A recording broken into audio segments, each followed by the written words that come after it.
My name is Nick Smith. I'm an electrician, journeyman electrician in Lawrence, Kansas. At this facility, I help do some of the pole lights and rough in and trim out some of the houses that are here.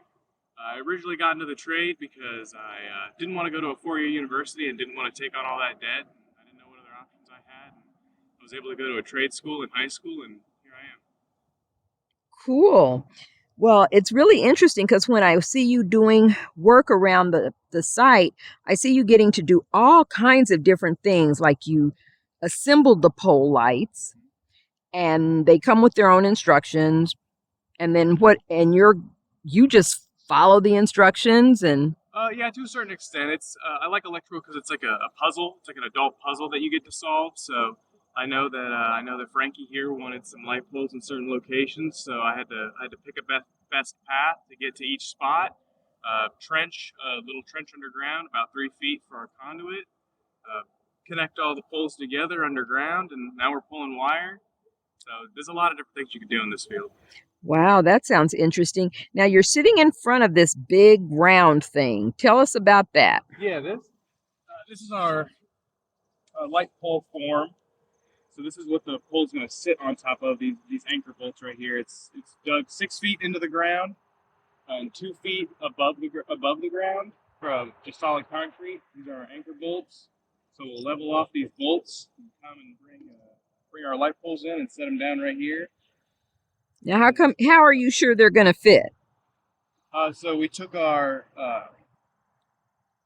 bolt diagonal dimension, which is 9 inches for bolt centers. So the bolts are diagonally 9 inches apart. We made this little template to keep our anchor bolts in place. So we slipped it right over the top. And when we poured our concrete, so that they wouldn't move around. So by the time we set the pole on top, it should be exactly what we need. Oh, great. And somebody was saying, I don't see how that little piece of copper is going to feed that wire, all that lighting. And I said, well, I think that's the ground wire. I don't think it feeds it. Yep, you're very right. This is the ground. We put a 8-foot ground rod down inside of our trench that's 3 feet below. So this will connect you to ground, make it safe, make sure that if there's any faults that occur, that this thing will catch it first. Great, great. So what is going to feed the lights? We have a power rack over here that we have 200 amps coming to. We have a little disconnect. So that's what's going to feed all these lights. Okay, so they'll all be fed off of one connection, one breaker. And then let me ask you one more question. What happens when the light goes out? When the light goes out, it could be a couple things. Hopefully you can just throw a breaker, but if bad comes worse, you can give us a call. We'll come take a look at it. Okay, and will the bulbs ever burn out? Nope, they're LED. And they never go out?